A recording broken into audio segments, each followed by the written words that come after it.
చిన్నప్పుడు చేయి పట్టుకుని నేను ఉన్నానని ధైర్యం ఇచ్చారు.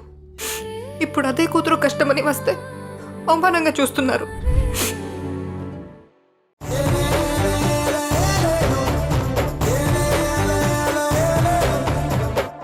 రైట్, ఏ సంచి అయితే పట్టుకెళ్ళిందో మళ్ళీ అదే సంచితో తిరిగొచ్చేలా చేస్తాను. పంచులు కొట్టి కొట్టి అలసిపోయారు కానీ మీరు మందిలాಗೂ కొట్టరు. కనీసం ఈ సోడా అయినా కొట్టండి.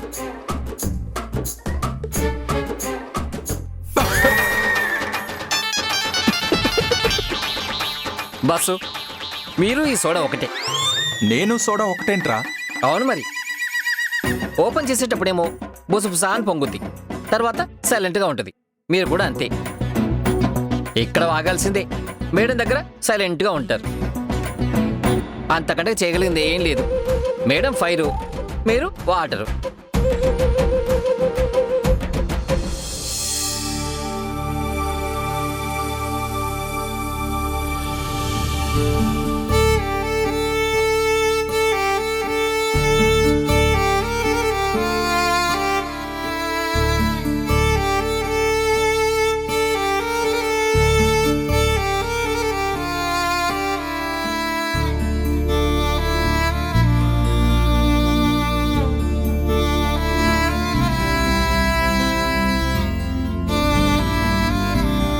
అక్క, బాధపడకు, ధైర్యంగా ఉండు.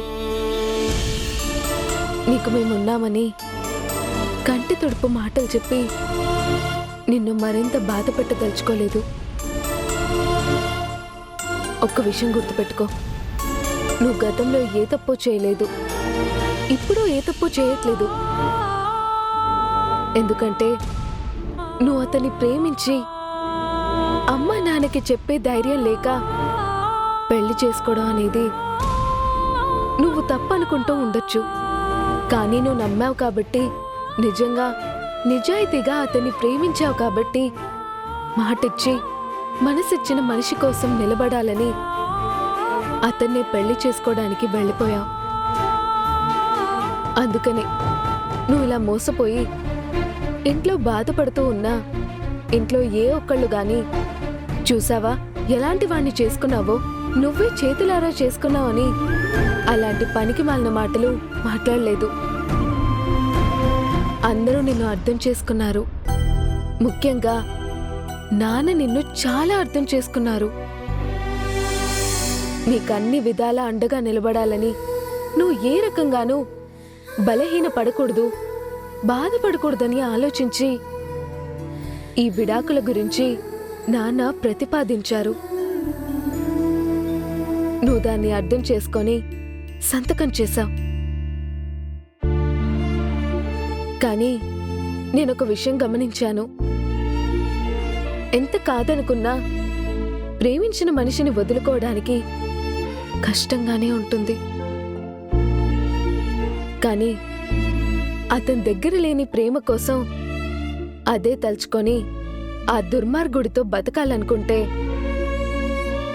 జీవితం చాలా దారుణంగా ఉంటుంది. నువ్వు ఏ తప్పు చేయట్లేదక్కా. గతంలో చేసిన పొరపాటుని ఇప్పుడు సరిదిద్దుకుంటున్నావు. విడాకులిస్తున్నందుకు నువ్వు గిల్ట్ ఫీల్ అవ్వాల్సిన అవసరం లేదు. ఎందుకంటే ఏ పాపం నువ్వు చేయలేదు. స్వార్థంతో అవతల వాళ్ల జీవితాలతో ఆడుకునే మనుషులు కూడా ఏమీ ఎరగనట్టు సైలెంట్గా దర్జాగా బతికేస్తున్నారు. నువ్వు అలా కాదు. అవతల వ్యక్తిని బాధపడుతున్నాం, పాపం చేస్తున్నామనేంత అతి మంచిదానివి. చాలక్క, ఇతరుల కోసం నువ్వు మంచిగా ఉన్నది చాలు. నీకోసం నువ్వు మంచిగా ఉండు. నీకు అండగా మేమందరం ఉన్నాం. అసలు ఆ మాటకొస్తే ఎవరండా నీకు అక్కర్లేదు. నీకు నువ్వే అండగా నిలబడగలవు. నీ సమస్యతో నువ్వే పోరాడగలవు. మనసులో ఉన్న బాధని, బుర్రలోని ఆలోచనలన్నీ పక్కన పెట్టి నీ పని నువ్వు చేసుకుంటూ వెళ్ళిపోతూ ఉండు చాలు. నీ సంతోషం కంటే, నీ మనశ్శాంతి కంటే ఏది పెద్దది కాదక్కా. అలాంటి మనిషి గురించి ఇంకా ఆలోచిస్తూ బాధపడకు. అక్క, నువ్వు తట్టుకోలేని బాధని మనసులో ఉంటే అది లోపలే దాచుకోకు. అది నిన్ను మరింత బాధపడుతుంది. ఏడవాలనిపిస్తే ఏడ్చే, అది కన్నీళ్లతో పాటు కొట్టుకెళ్ళిపోతుంది. వద్దు. అక్క,